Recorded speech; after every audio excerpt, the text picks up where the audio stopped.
Heyo at Hematu. Yeah, yeah. Sorry about that. I have a habit of slipping back into the Planko language. It's good to finally meet you in person. I'm Bernard, although I insist you call me Bernie. The only person who calls me Bernard is my wife. And even then, only when I've tracked elephant dung into the carpets. As you know, I own several zoos, but I always like to show people the ropes here at my home. This is the first zoo I ever opened, and a source of great pride for me. And prides, thanks to a lion breeding program we ran in the 80s. But we're in the middle of a big renovation, and that's where you come in. Sadly, our old contractor had to retire after developing a fur allergy. Poor devil kept sneezing his dentures into the lion habitat. So, it's up to you to finish everything off. Don't worry, though. I'm not completely throwing you into the deep end. My head keeper, Nancy Jones, will be lending a helping hand. Oh, she's a hard worker, and she'll expect you to be too. But I'm sure you'll get along like a house on fire, or even better, one that isn't on fire. Less shouting that way. Hello there. From that rosy, fresh face of yours, I'm guessing you're Bernie's new hire. Good. Now, I hope you're ready to ditch your diploma because we're about to get really hands-on. But before we begin the real work, how about we familiarize you with the zoo by learning how to fly around it and visiting some of our beautiful animals? We'll start by popping over and having a look-see at the grizzly bears in their habitat. Did you know that grizzly bears, also known as Ursus arctos horribilis, can hibernate for up to 7 months a year? Oh, but then again, given the chance, I think a lot of people would do that too. Select one of the bears and you'll bring up its information panel.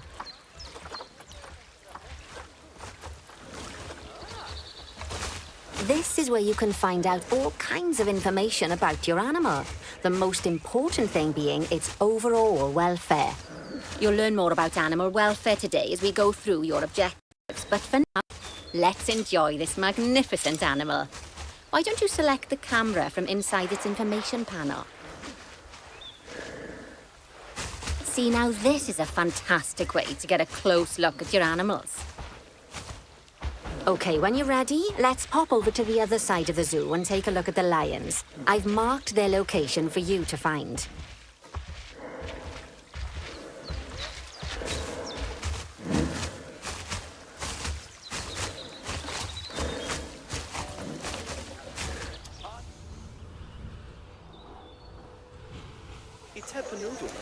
Panthera leo leo, or the West African lion to you and me. Lions are the most social of the big cats, and there can be as many as 40 lions in a pride, although prides of that size are pretty rare. As Bernie would say, those lions are awesome, which is precisely why I handle the training instead these days.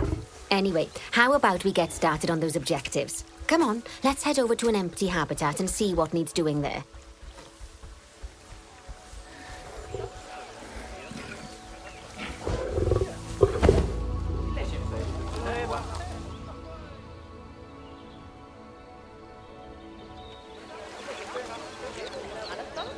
As you can see, it's a lovely space for animals, but it's missing a certain something.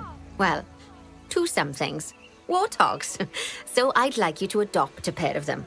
To adopt animals, we need to open the animal market, which is in the animal trading section.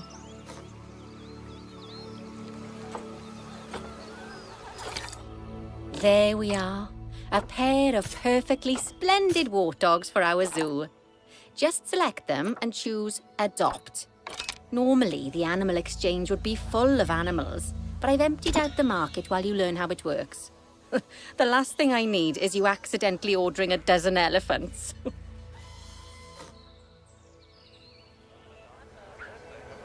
When you adopt an animal, it's automatically placed in the trade centre, where they're held until you're ready to move them into their habitat, which, as it happens, you are. So how about you move them into their new home? When you ask for an animal to be moved into a habitat, your caretakers will go to the trade centre, collect your animal, and deliver them to your selected habitat. I've marked the trade centre's location, so let's go and watch the caretakers in action. Well, as you can see, those caretakers don't hang about. They'll move those animals to their destination as fast as possible. Of course, normally we'd have to place the animals into quarantine before moving them into a habitat. But I am assured by a person of good standing that these warthogs are in the very rudest of health. Right, let's get the warthog's habitat finished up so we can keep them nice and happy. You see, each animal in the zoo has an overall welfare statistic, basically how happy they are. And that overall welfare statistic is itself comprised of 4 different areas: nutrition, social health, habitat, and enrichment. Luckily, if you select an animal, you'll bring up their animal welfare information panel, which we saw earlier, where you can see how they're doing. That way, you'll know exactly what areas need to be addressed. Don't worry if that's a lot to remember. You can always check the Zoopedia for more information. Let's start by making sure we're taking care of the warthog's nutrition welfare. To do this, we'll need to place a food station and a drinking station. Now, each animal requires a different type of feeding station. And for the warthogs, it's a small feeding trough. So let's add one of those and a water bowl.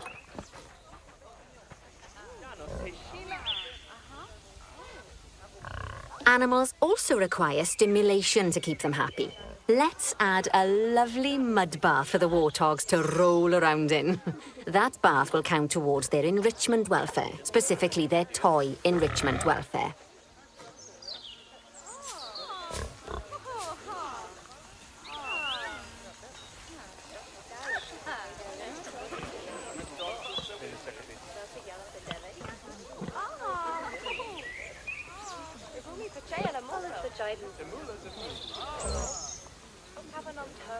Oh, nice work. You've got a knack for this, I see. Now, our contractor had to leave in a hurry, so this place is in a pharaoh state. Unfinished thingamajigs and whatsits all over the shop. But the first thing we need to finish is the ostrich habitat. It's over near the hippos.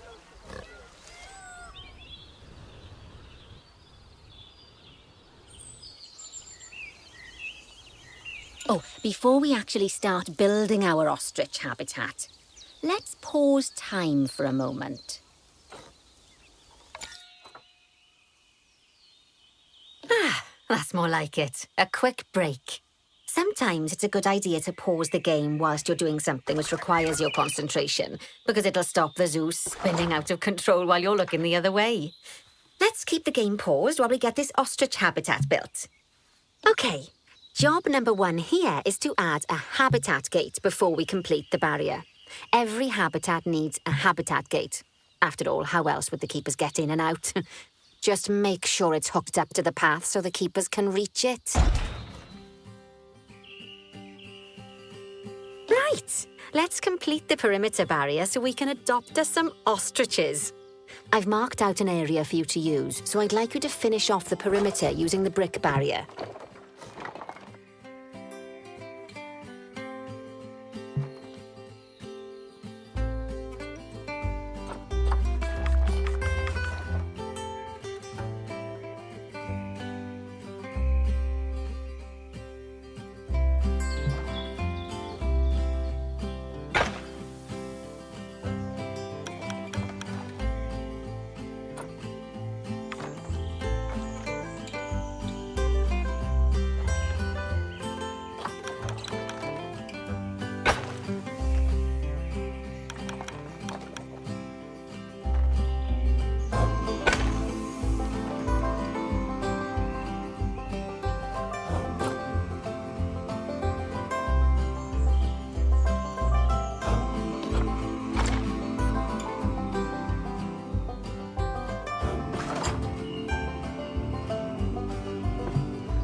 Good work. Remember, before you can place animals in any habitat, it has to have a full loop of connected barrier. Now, you've probably noticed that guests can't actually see into this habitat at the moment. At least not without a stepladder. But seeing as they're banned, I'd like you to select a piece of barrier and swap out the brick for a glass barrier so the guests can see in.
There we go. Adding in more windows gives guests even more opportunities to see the animals in a habitat. It's always best to make sure the guests can get a good view into a habitat from the path they're walking on, because it makes them happy, and because this would be a pretty terrible zoo if they couldn't. The last thing we need to do is to add a donation box. You see, when guests enjoy the view of an animal, they'll make a donation. Just make sure you put them in easy-to-reach places, like near a viewing point. Donation boxes are one of the main sources of income for the zoo, so make sure you remember them.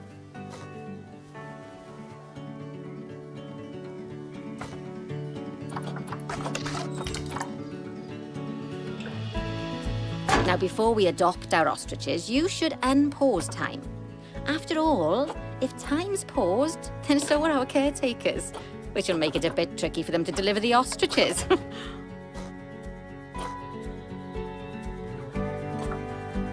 Oh, by the way, as well as pausing time, you can also speed it up. It'll run everything at 2 times and 5 times faster. It can be useful, especially if you're waiting for money to accumulate or for animals to be delivered to your habitat. Personally, I use it when I'm waiting for a brew to finish. All right, you've finished the habitat, so it's high time we adopted those ostriches, don't you think? Let's get 4 of them in here.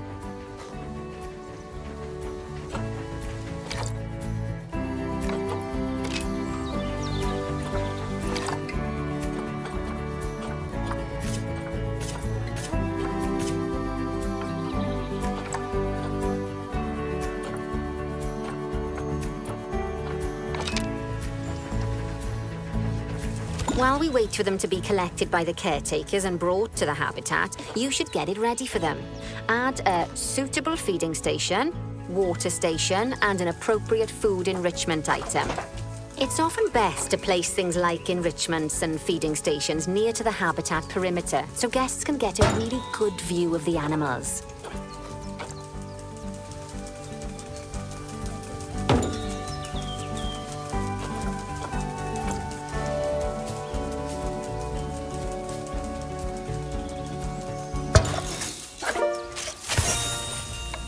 Oh, good to see the ostriches have somewhere they can really stretch their legs. Did you know they can actually run at 43 miles per hour? Oh, heaven forbid they ever escape. The speed camera fines alone would bankrupt us.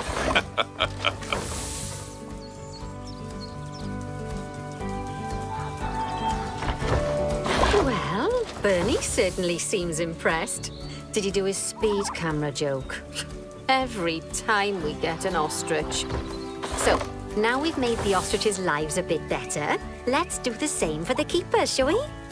To make it easier for the keepers to feed the ostriches and hippos, we should build a new keeper hut.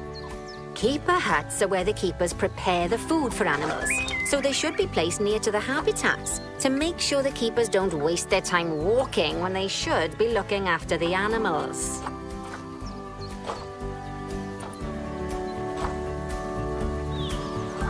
You'll need to rotate the keeper hut to get it to connect up to the path.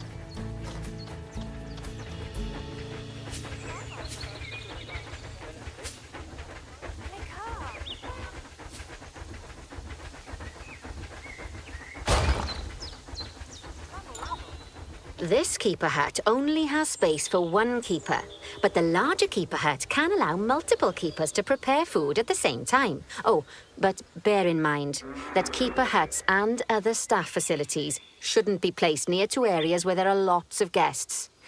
Guests don't like seeing facility buildings, and it can affect their happiness. Negatively, in case that wasn't clear. Something that all facilities, shops, and a whole host of other objects need is power. And that obviously includes your newly built keeper hut. So let's place a transformer next to it, shall we?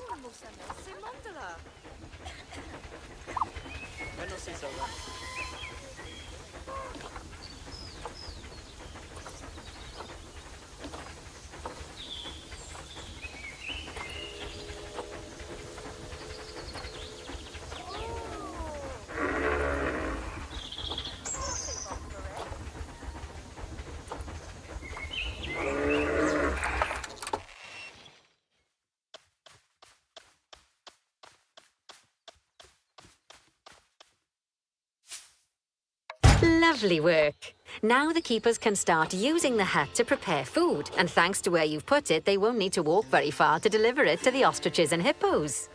Let's get on to your next objective then. Bengal tigers. We want to adopt some, but I'm afraid there's nothing ready for them yet. Head on over to the plot of land I've marked out. It's not too far away.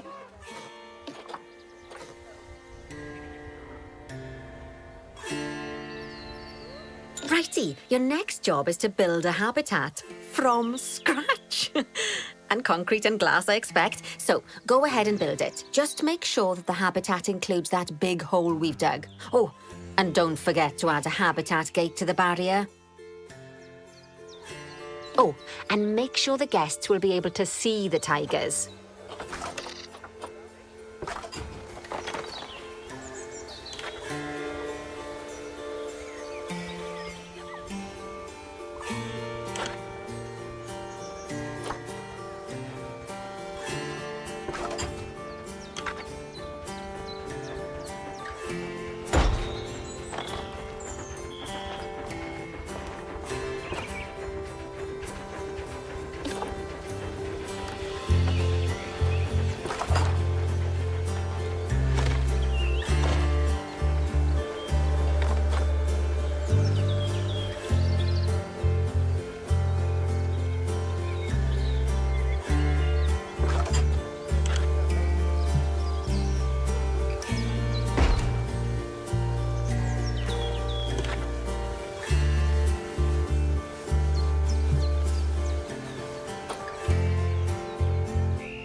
Now, Bernie takes safety very seriously at his zoos, so we should probably make sure those tigers can't jump out of their habitat, don't you think?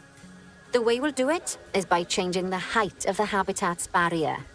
Okay then, let's select the habitat barrier and then jump into barrier editing mode.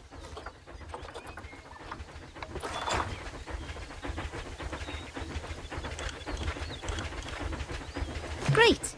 Now highlight the entire perimeter of the habitat. You can do that by selecting fence segments one by one, or select one and hold to use the multi-select mode.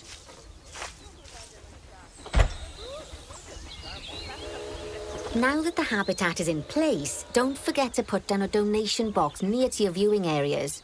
We need every dollar we can get.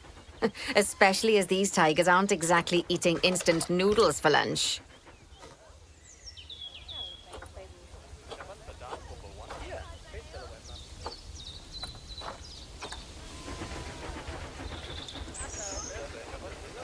Okay, that's the habitat boundary complete, the habitat gate in place, and most importantly, the tigers won't be able to jump out of it anymore. I think it's time we adopted those tigers.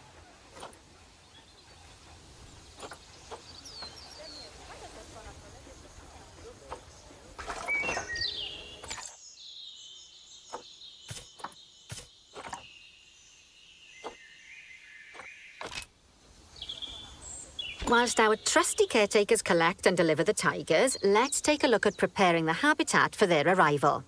We'll start with the basics. Add a suitable feeding station for them.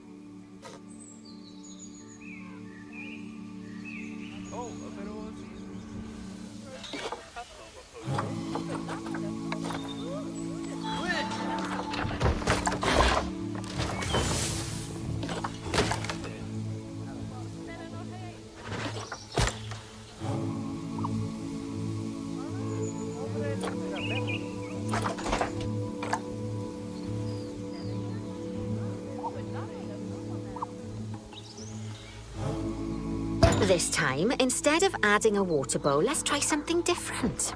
Some animals need a pool in their habitat so they can go for a swim, but they can also use it to drink from. All you have to do is make sure the banks of the pool have a gentle slope so they can easily get a nice, refreshing drink. There's already a pool excavated, but you still need to fill it with water. You should do that by going into Terrain and selecting the water tool.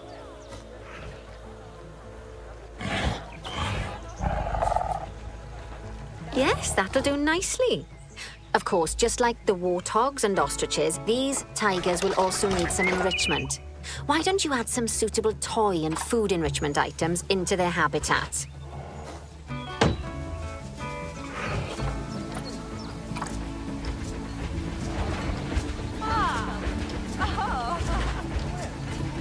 Okay, it's really starting to take shape. Now, the tigers will need a shelter in their habitat so they can hide from the guests, or more likely, the bad weather. Although, given that we're in England, you might want to think of that just as normal weather. Go on, add a shelter to their habitat. You can either build one from various suitable bits and bobs, or if you like, just pop down the blueprint that I've already built for you.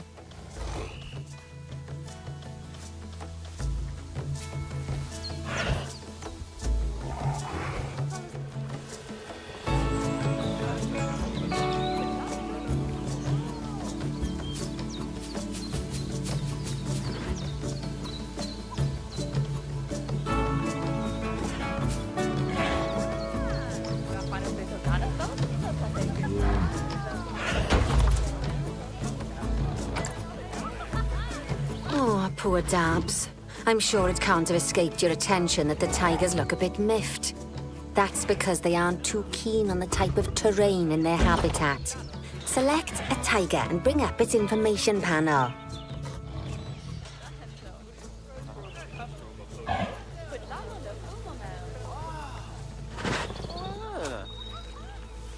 Rightio. Head over to the Terrain tab. That way you can view the terrain information and see how they feel about different types of terrain. That'll tell you what the tigers need more of or less of in this habitat. Okay then, open the terrain editing tool, select painting, and give them some more soil. Yes, that should help with the habitat part of their welfare.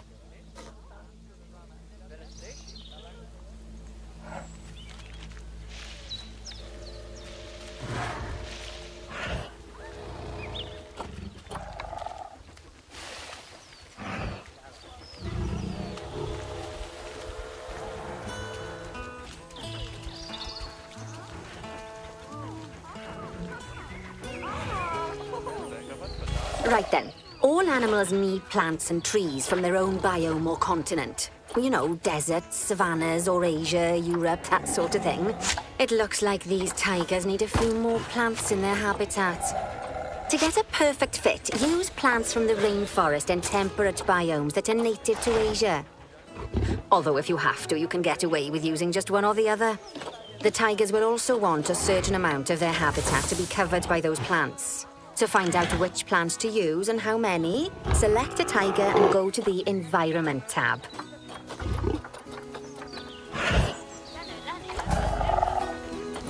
Now, as you can see, some of the plants currently in the habitat aren't quite right for the tiger, like the wattle bushes. You can remove them if you want. You can find all of the plants you need in the nature section, and you can use the filters to only show the types of plants you want to see. In this case, that's plants from the rainforest or temperate biomes.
They say the good fences make good neighbors. I guess that's doubly true when one of the neighbors is a Bengal tiger. Still, those tigers look so happy that I doubt they'd leave, even if you did poke a hole in their fence. Oh, but for heaven's sake, don't test that theory.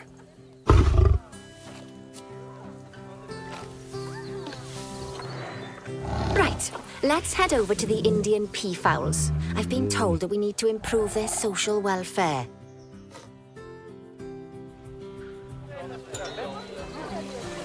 Now then, just find one of the peafowls and select them to open our information panel. Then we can have a good gander at how they're doing. Although technically, I suppose gandering would just be for geese.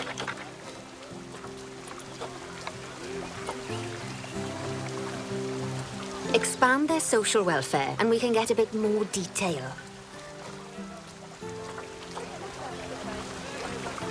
Right, as you can see, the peafowls need their population to be larger. To solve this little problem, you'll need to adopt 3 more female peafowls. Off you pop to the animal market then.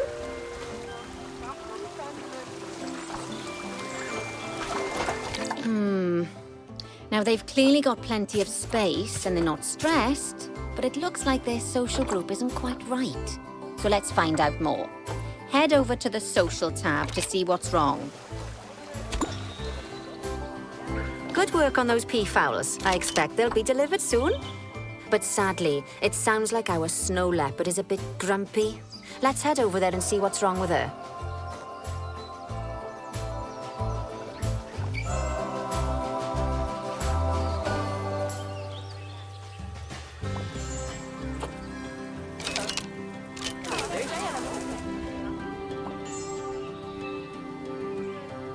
Just like people, animals can suffer from stress if things aren't quite right.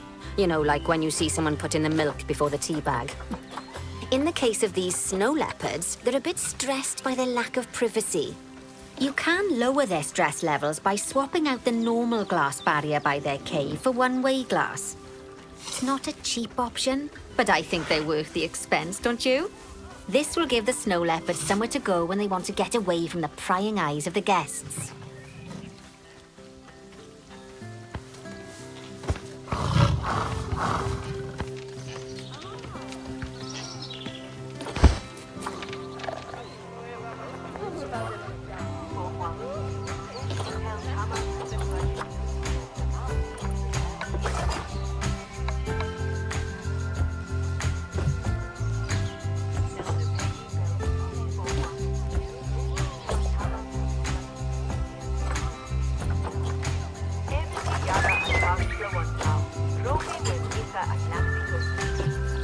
Of course, when an animal isn't in its natural biome, it's probably going to be too hot or too cold.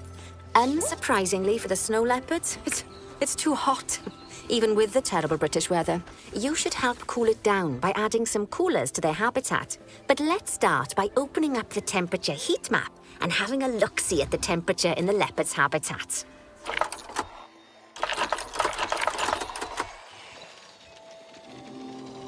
As you can see, we already have one cooler in there. Let's pop some more down and get as much of the habitat as chilly as we can. Luckily for us, this habitat already has power, but you'll need to make sure of that in the future. Just so you know, if any part of a habitat is powered, then the whole habitat will be powered.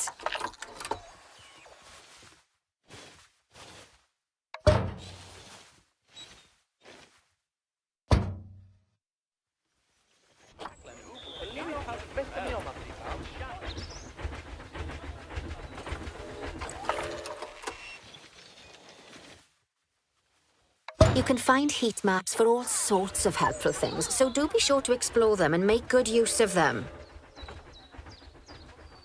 It'll take a little while for the temperature to adjust once you've added coolers or heaters, but now we've got the coolers in, we can address the leopard's terrain welfare. You see, what the leopards really want in here is snow and rock, so let's make that happen.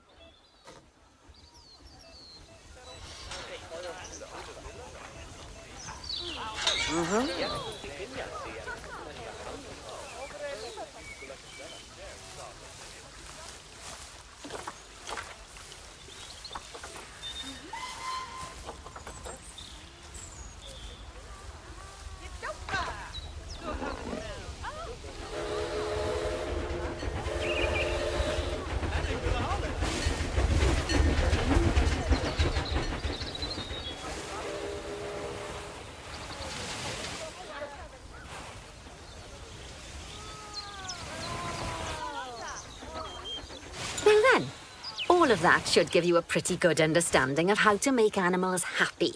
So I'd like you to go and check on all the other animals in the zoo and fix up any issues with their habitats.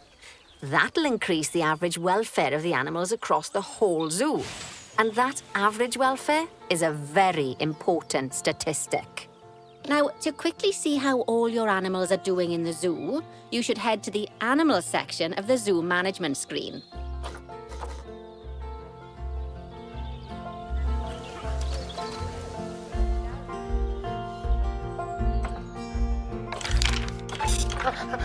As you can see, this list shows you the animal's overall welfare. So if something's amiss, then you can quickly pop over to them using the locate tool. Right, I'm off for a cuppa while you make sure all the animals are well looked after.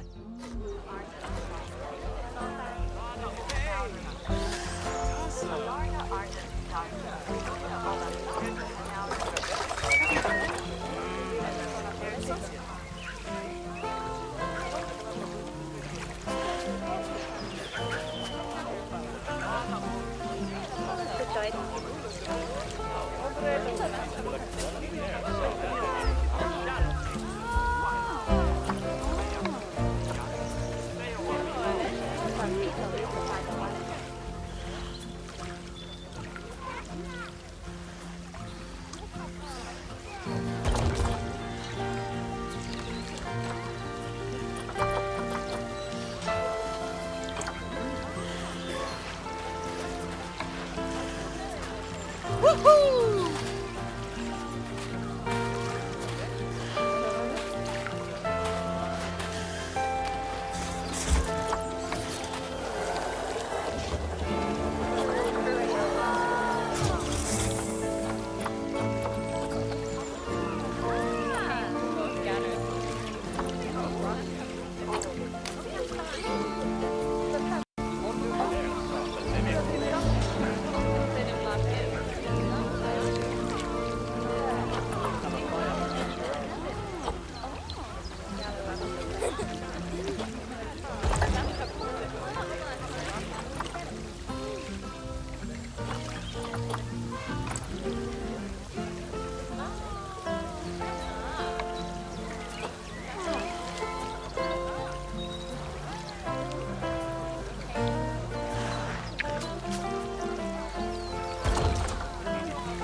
Buongiorno, camomina.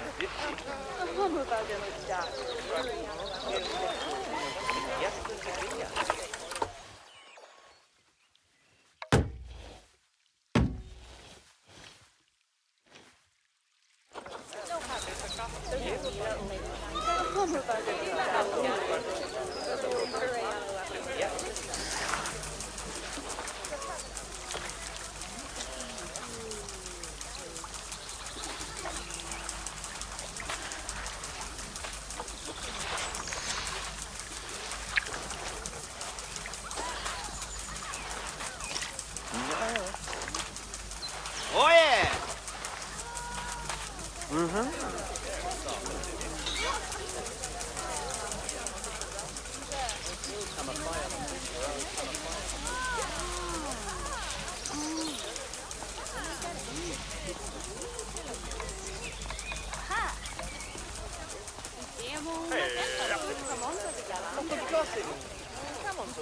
Alla rodete è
Not bad at all. I think it's fair to say that you've passed the first part of your training with flying colours.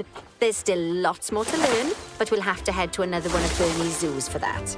If you want to grab your passport, we'll head off, shall we?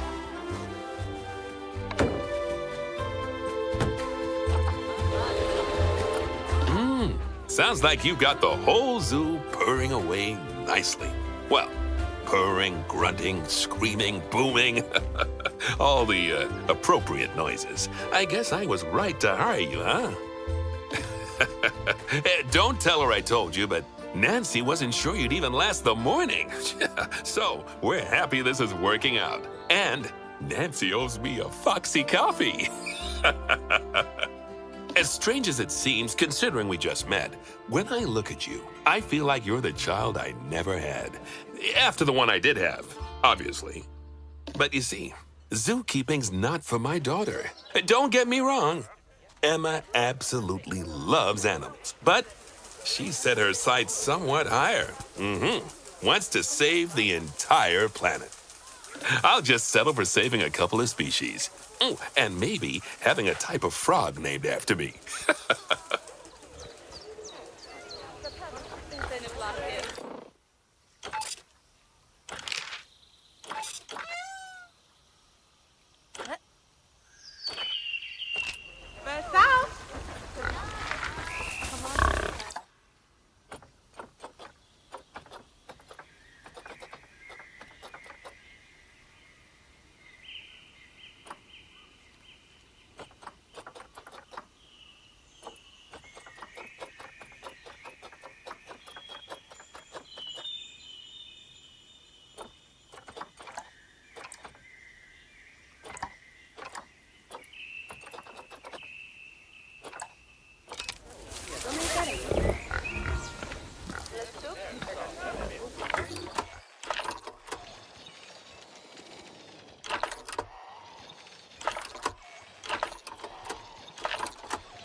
Welcome to Madagascar. It's quite the change of scenery from dreary old England, huh? Apart from the weather, I suppose. They don't call these places rainforests for nothing. The zoo you'll be working in is an ape sanctuary, where we're doing vitally important conservation work. Not just for apes, but for all kinds of species. But apes, well, apes are some of the closest relatives to humans there are. And yet, the way the world treats them is like, well, very much like some of us treat our actual relatives. Anyway, that's why I'm determined that our operation here does some good. If we can all leave some part of the world in a better state than we found it, we'll have lived lives worth living. And speaking of states, I have a horrible feeling I left the house in a right one. When I get back, I expect my life won't be worth living at all.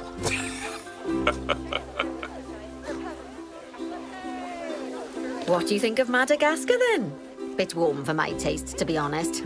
Anyway, this is Bernie's primate sanctuary. It's not just primates, though. We've got all sorts of animals. So why don't we go and have a look at some of them, eh? We'll start by taking a look at the red-ruffed lemurs. They're the ones that look like they should be in a Shakespeare play. Come on, let's head over to them.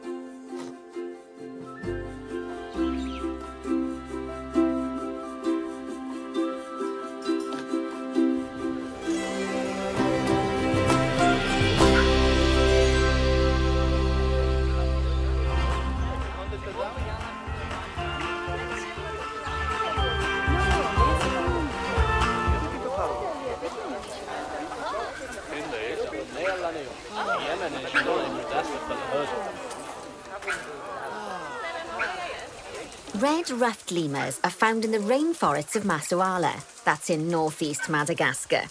They can actually live anywhere from 15 up to 25 years. Fancy that, eh? OK, when you're ready, let's go find our Bornean orangutans.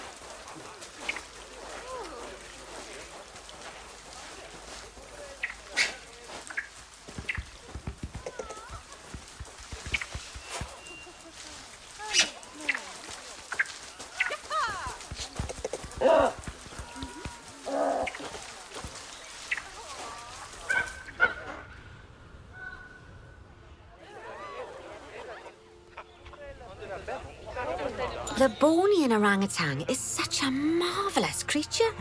They're always a big favourite at any zoo they feature in, and they're also the biggest tree-dwelling animal on the planet. Assuming you don't count any lions that got stuck up one. Oh, why don't you take a better look at them? Open up their information panel and go into the animal camera.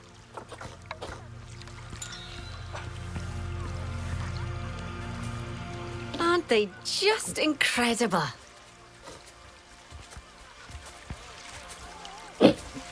When you're ready, let's go and have a look-see at some of our beautiful bonobos. They're quite the characters.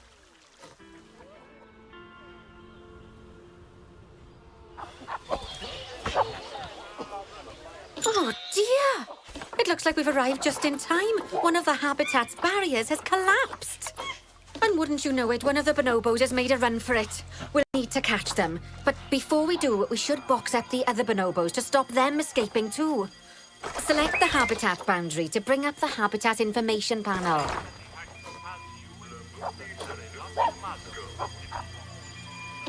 Good, now open the animals tab.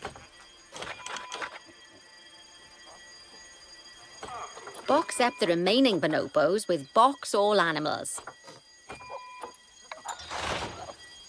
Now, we'll need a vet to recapture that escaped bonobo, but it seems our last one left to do some research in the wild. Not an ideal situation. So, we'll need to hire a replacement sharpish. Go into the staff tab of the browser. You can find all of your staff in here. but there's no time to go looking at their particulars at the moment. Hire a vet. Ooh. Great, now let's deal with our escapee before they can cause too much havoc. Use the animal alerts to jump to the escaped bonobo.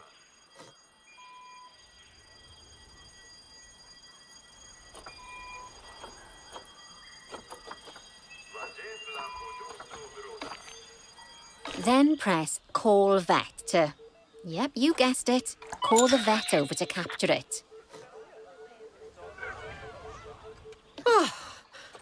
Okay, that's the relief.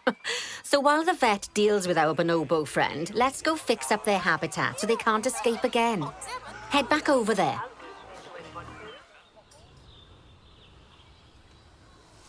As you can see, the barrier's collapsed. Someone's taken their eye off the ball, obviously. Let's get this one replaced. Select the barrier and then we'll edit it. Delete the broken section of barrier and replace it with a brand spanking new one.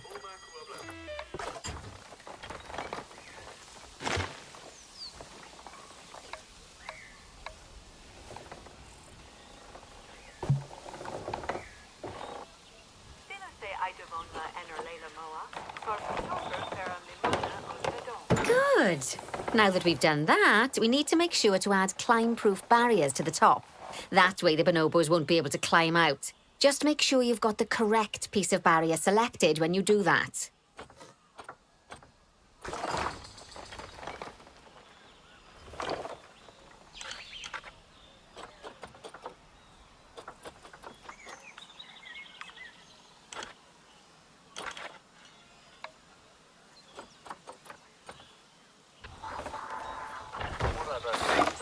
Okay, so go into the options section and select which side the climb-proof barrier needs to go on. And don't get it wrong. We're more worried about bonobos climbing out than guests climbing in.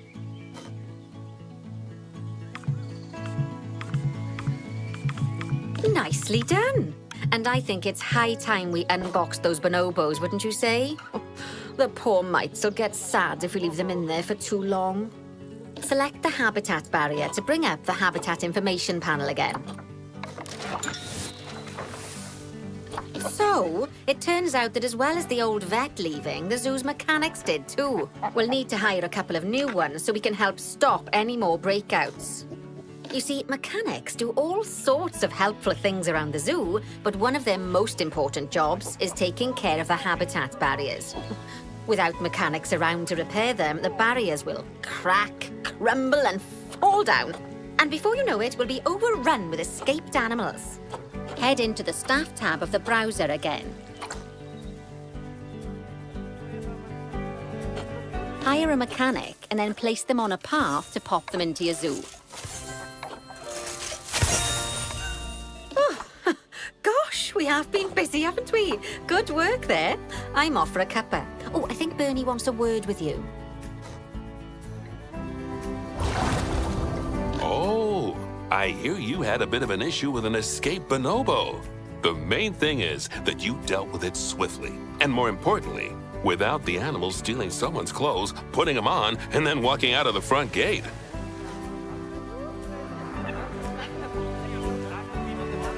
Now, you've probably noticed that there's already a building where I want you to build the research centre. Don't worry. You see, the building that's currently there is actually a hollow shell, so we're able to place our new building inside of it. If you select the research centre for placement and then hover over the shell, you'll see that it asks if you want to add the research centre to the existing building.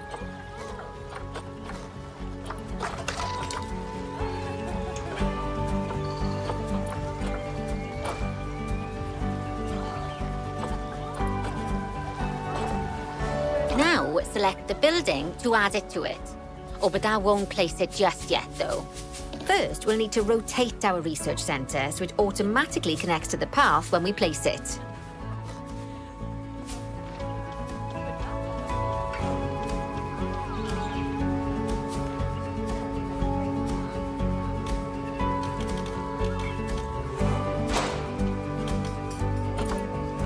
Right, splendid work. Now that we have a brand spanking new research centre, we can give our vets something to do in there. Oh, By the way, it's worth noting that the vets will only do research when they're not required to do any other jobs. That said, you can change what jobs a vet does via their information panel. But let's not worry about that just now. So, let's get our vet researching ring-tailed lemurs. Pop open the access menu, head into zoo management, then go to the vet research section.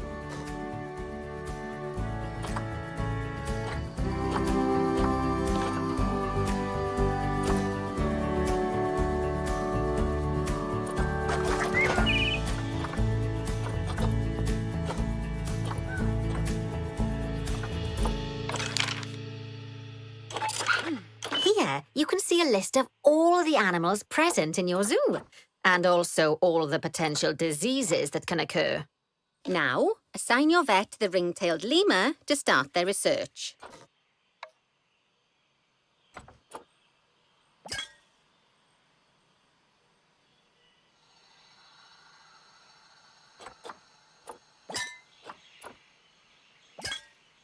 Actually, thinking about it, I'm not sure we've got any education boards or speakers by the lemur's habitat.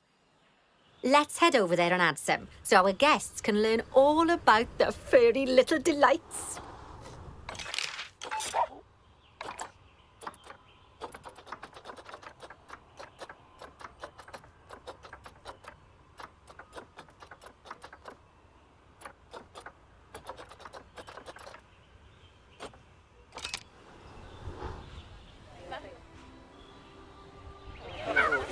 First off, let's pop down 2 education boards. Place them on the habitat barriers at a height that guests can see, or, if you like, pop them down on a stand.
Okay, now that they've been put into position, we have to tell them what animal to display information about.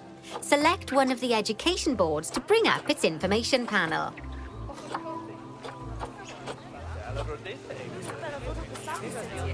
And from the drop-down list, select ring-tailed lemur. Although I'm sure that last part was obvious. When you link an education board or a speaker to an animal, you need to make sure that said animal is close by. If it isn't, the guests will get confused and won't learn as much.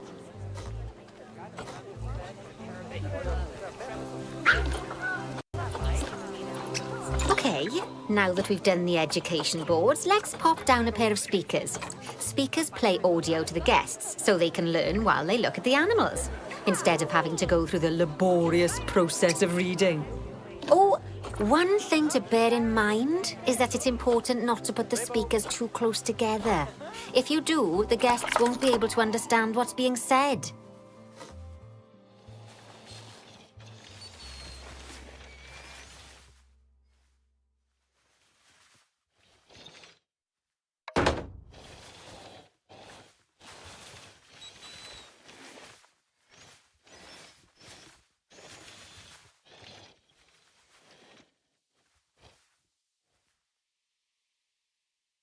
Now we simply need to link the speakers to the ring-tailed lemurs, just like you did with the education boards.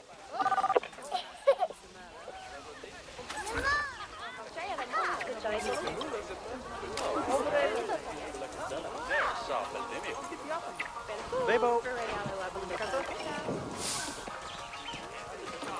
Also do some of the tails of rim.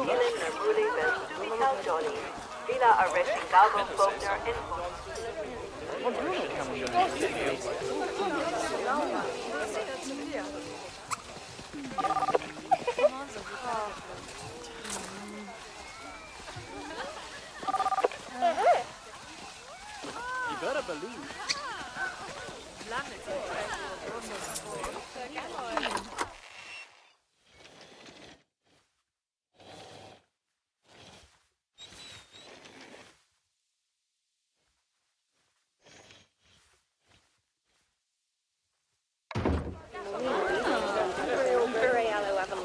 Fantastic. Oh, it's worth remembering that education boards and speakers both need power to work. They won't do much good without it. Oh, it looks as though our vet has completed their research on ring-tailed lemurs. We'll need to collect the results. Head back into the vet research area to take a look at their findings. Go on, collect your research rewards. Just so you know, vets will continue to research an animal even after successfully completing a research level. I suppose when you're in the zone, you're in the zone.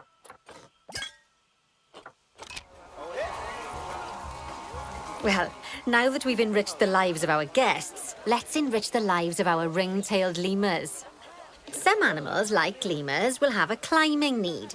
That means they have a requirement for a certain amount of climbing space, and you can fulfill that requirement by building them a climbing frame. Let's find out how much more climbing space our lemur friends need, shall we? Select one of them and bring up their information panel.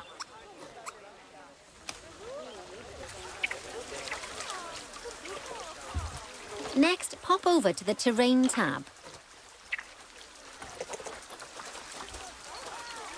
Now, as you can see, the lemurs need quite a lot more climbing space. But as it happens, I've already got a climbing frame blueprint built for you.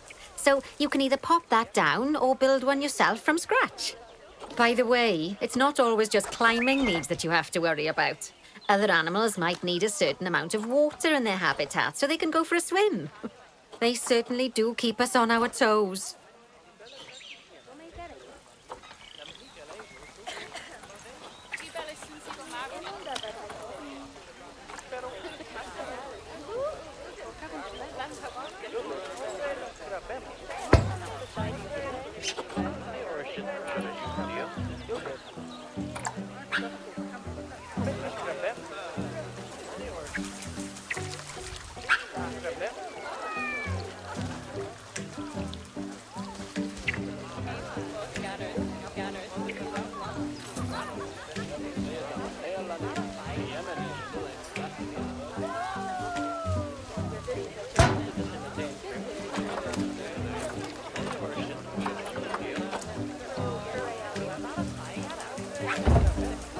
Oh, that's a great climbing frame for them. They're going to absolutely love it.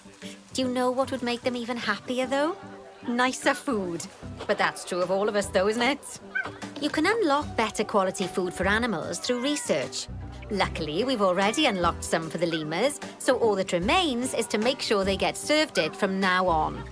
Let's bring up the habitat information panel by selecting the lemur habitat.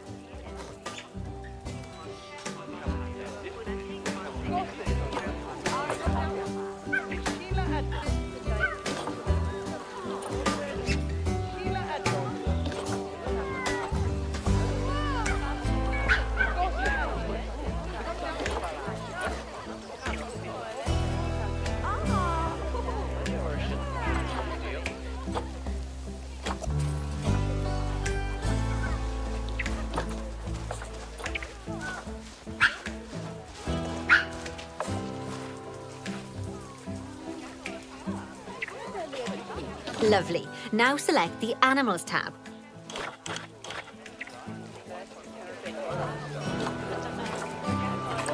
So, a new climbing frame and better food. Oh, you've really spoilt those lemurs rotten. Now, I think it's time we looked at one of the zoo's most important responsibilities, releasing animals into the wild. You see, when we feel an animal is ready, we can release them into the wild. But What makes an animal a good candidate for release? Well, their age is an important factor. I mean, we can't release an animal that's a juvenile, just as we can't release one that's gotten too old. They'll also need to be fertile. After all, the idea is to repopulate the wild, so the best candidates will have a high fertility gene. And together, the age and fertility of a candidate will determine how many conservation credits we'll be rewarded when we release them.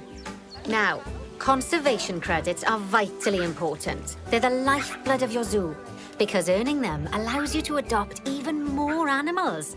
And what's more, the animals you can adopt will be of a higher quality. So, with that in mind, let's pop over to our orangutan habitat.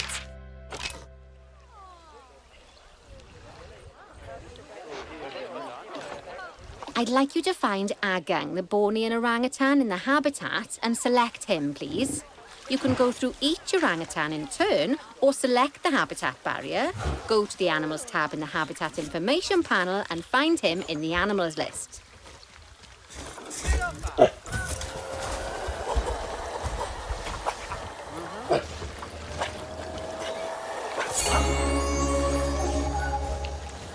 I know it's sad to see him go, but he'll be happy out in the wild. And he's a wonderful candidate for release. Young, strong and fertile. Excellent work there. You've definitely got potential, you know. Ah, I see you've been doing some homework. Although it hardly seems like work when you're learning about something as adorable as a ring-tailed lemur. I imagine I'd have got much better grades at school if there'd been less algebra and more aldebra. Tortoises.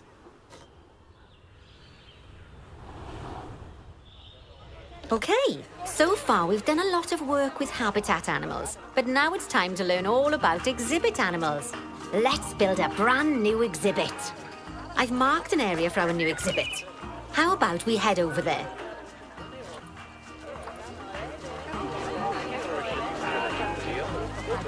Lovely. Now let's build a new exhibit in the gap that's been left. Just add it to the building like we did with the research centre earlier, then pop it into the gap.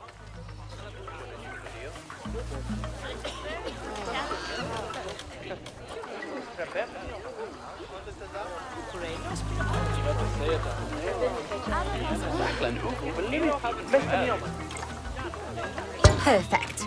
The next thing to do is adopt an exhibit animal to go in there. How about a Gila monster? Open up the exhibit trading section and adopt one.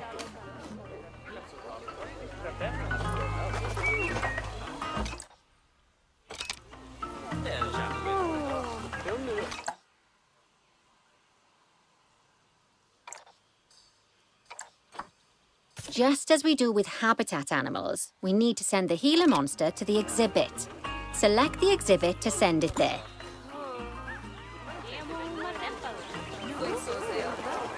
When you send an animal to an exhibit, it'll automatically be given the correct setup.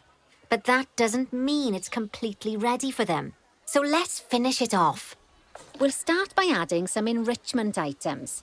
Head over to the exhibit's information panel.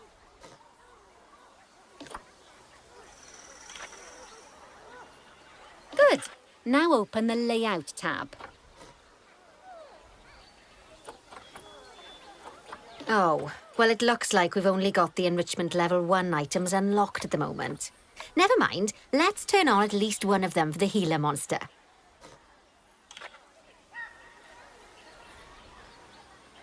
As I'm sure you know by now, you can unlock more enrichment levels by having one of your vets do some research. Now we'll also need to set the temperature and humidity in the exhibit. These are vitally important for keeping our Gila monster happy and comfortable. Open the Climate tab. Here, you can see the Gila monster's desired temperature and humidity.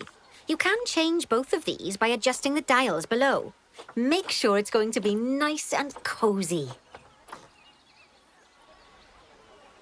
That's the ticket.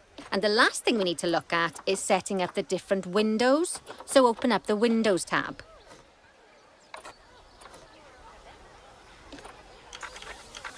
You can edit and customize any of the windows on an exhibit. A window can be closed and blank, or have a two-dimensional background, or even a three-dimensional background on it. Why don't you have a play around with the options?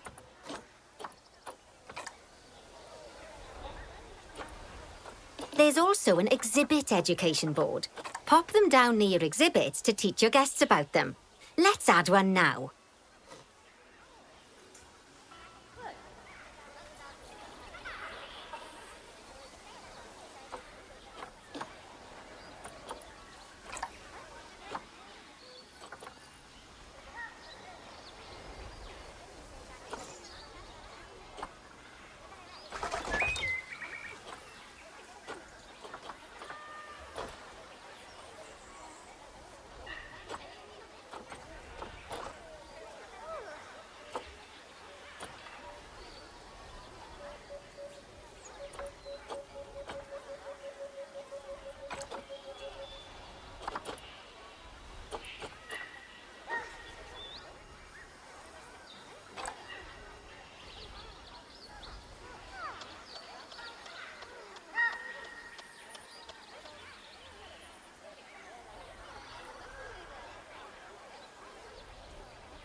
Lovely stuff. Now our guests can learn all about our venomous friend here. Right, now, I've got a bit of a big job for you. I need you to increase the number of species in the zoo. You'll probably want to adopt both habitat and exhibit animals to do so, which will mean building plenty of new habitats and exhibits for them. Go on, off you pop. I'll check in with you when you're almost done.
Buongiorno, Carolina.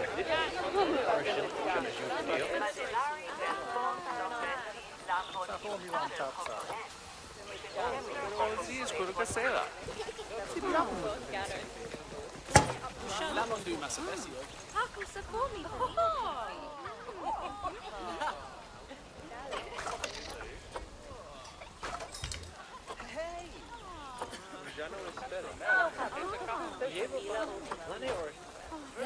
I sätter tals i solbänken.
Come on, Theo Nimova. Buongiorno,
Elino lembra.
Shanos e Sheila Adams.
My, you have been busy, haven't you? Splendid! But now that you've adopted all these lovely new species, we need to make sure they're nice and happy. So let's get the average welfare across the zoo nice and high, shall we? And by we, I mean you. Go on, get to it.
Il s'appelle avant Fudeo.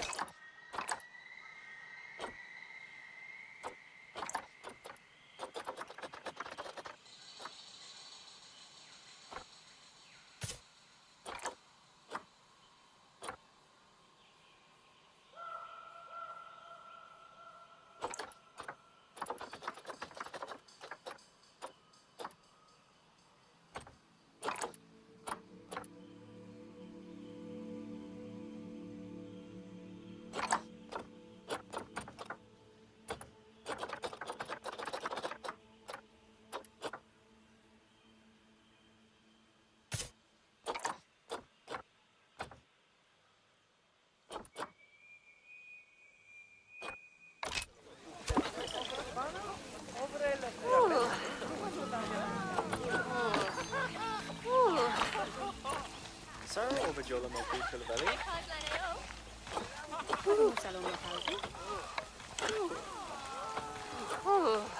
Dafa bu ada kesain.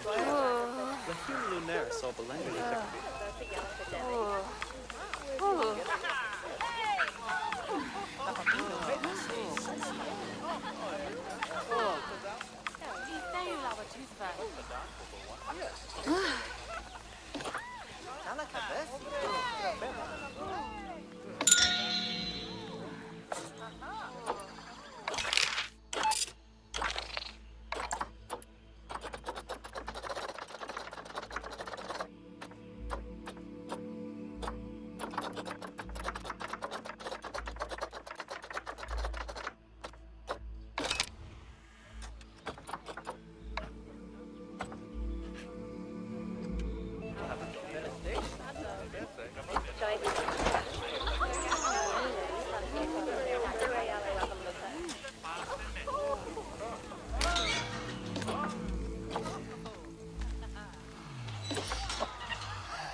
Get up! Ah.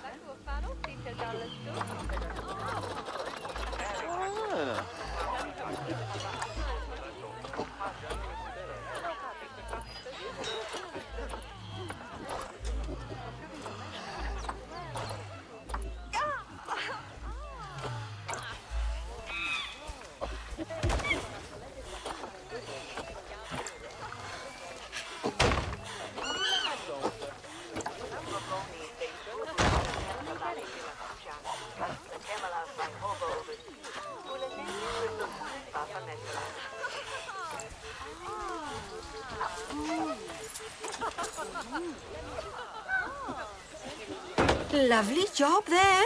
You should be proud of yourself. Not only have you expanded the zoo and kept the animals as happy as Lanny, but you didn't bankrupt us in the process. Amazing.